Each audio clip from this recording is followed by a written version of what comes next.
All right, welcome back to the Blackburn View. We're going to talk about that Leeds game. We'll talk about referee apologies. We're going to talk about strikers. We're going to talk about substitutions. And we're going to talk about the bench as well. And we'll do that all once again with Rovers fan Harry. Good evening, Harry. How are you? Not too bad, thank you. You went on Saturday and watched a very impressive Leeds side. Was that a case of Premier League money versus Blackburn's finances on that's being shown on the pitch? Well, they're a good side. I think everyone knows they're a good side. They've hit form at the right time and they're getting points from everyone and anyone. Do I think they were miles better than us and deserved to win the game? Probably not. I think for large periods of the first half, we were probably the better side playing the better football. Should have had a penalty at the start of the second half. That changed the game. If you get to 1-1 then, I don't think they go on and win the game. But it's the story of two teams, one that takes their chances and one that doesn't. And that's the difference between a team that are right up there and a team like us that are a bit further behind. I suppose that and about £150 million worth of parachute payment. But to give credit to Leeds, a sign of a good side is when you can win when you're not playing your best. And that's what Leeds did on Saturday because they were far from the best I've seen them play, but they got the results. So fair play to them. Yeah, the second half you got into some quite good areas, didn't you? It's just that final ball, the final third again, and we're sounding a bit like we're repeating ourselves here from the Sheffield Wednesday game, but just that clinical bit in the final third, isn't it? You agree with that? Yeah, well, that's not only the story of Rovers' season, but maybe the story of Rovers' last 5 years or so. We always play good football, get into the right areas, and sometimes we'll make a plethora of chances, but we won't put them away. And the team we're playing against will create one or two and score them both, and we'll end up losing the game. So I think if as long as you're playing the good football, the results, I think results will come. And we're playing the football we want to play. Thomason's sort of very strict on that. He's not going to play worse football just to win a game. He always wants to play sort of possession, open football, and hopefully results will start coming pretty soon. We went on a decent run. We've got a little bit of a blip now, tough games coming up, but hopefully we can get back on track and start pushing towards that top six again. Yeah.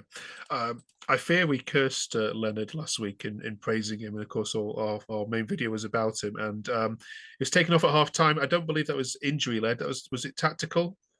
Yeah, it was, but I think it was harsh. Again, I don't think he was playing poorly. There were worse players on the pitch than him.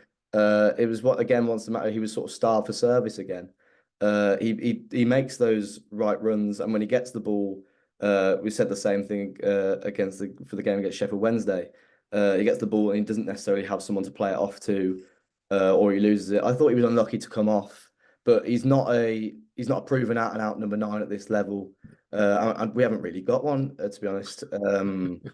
So yeah, I thought he was unlucky. He's only a kid. He'll get plenty of other chances. Okay, can I ask you about Britain on the left as well, and what your thoughts on that are? Yeah, well, Callum Britton's a fantastic right back, but midfield, you play on that wide midfield, you don't get as much out of him. I really sort of struggle. I know we're injury ridden, but I understand why we're playing sort of Britton out wide and then Hill at right back. It was only a couple of weeks ago we were singing Hill's praises on here, and as That's a right. centre Yeah. half, he is fantastic, but full back a little bit shaky. Britton, the best thing about Britton is he comes on, makes those overlaps, and he gets those crosses into the box. He seems to struggle to do it, especially on the left. He's on his weak foot, bringing those crosses into the box. And I know it's to do with injuries, but we've got players on the bench like Dylan Markande that can play in that position. So hopefully we can get Britton back to right back where he thrives for us. Okay. Each week, I kind of push you a bit on criticisms of JDT, and you push me back each week. So let me go. Let me try again with you. So in his interview, or one of the interviews he did afterwards on the TV, he said the players were tired. Um, but then he didn't bring any substitutions on till 10 minutes to go, and then you've still got two strikers on the bench there, and I think you're 2-0 down by that point. Um, and again, he clearly doesn't rate the strikers on the bench. Again, is there any criticism that you can throw at JDT for this match? You are going to struggle to get criticism out of me once again because he's done so much for us. Yeah, it's a difficult one. We have, of course, I've said a couple of times we've got an injury crisis. I think I might take my boots to Southampton in case I get a chance. Yeah, two strikers on the bench. Talelevic got some minutes against Sheffield Wednesday, but whenever he's come on, he's not really impressed. I think he needs to go out on loan. I don't think he's ready for the Championship. And Niall Ennis seems to be injured every time he comes on at the minute. Um, I think there's a player in there. I think there's probably a player in both of them. Talenovic, I think the easy answer is to send him out on loan. Ennis, I'm not really sure how he's going to get some minutes if he can't stay fit. So it's difficult, especially with the players that we've got available. But I think Sigurdsson's back for the weekend. Lewis Travis back, getting a few sort of the spine of the team back together. And hopefully one of those centre forwards, if it's Tyrese Dolan or Sam Gallagher, aren't too far away because they're so important to the way we play.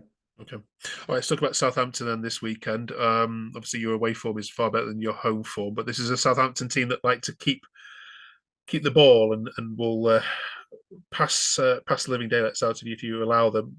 Tactically, does he sit back in this one or does he go for it?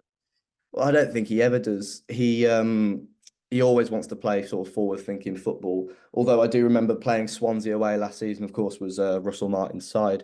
And for the first 20 minutes of that game, they just pressed onto us and we just sort of let that happen. We let them pass in front of us, and I thought this is so unlike Rovers. They're going to absolutely blow us away here. Something seemed to tick around the 25th, 30th minute mark. Came out of our shell, and I think we scored 2 goals in relatively quick succession. We've got a quite decent record against Russell Martin sides, who I think, as maybe an unpopular opinion, I think he's not a good manager at all, to be honest. But the preview is going to be quite similar to Leeds.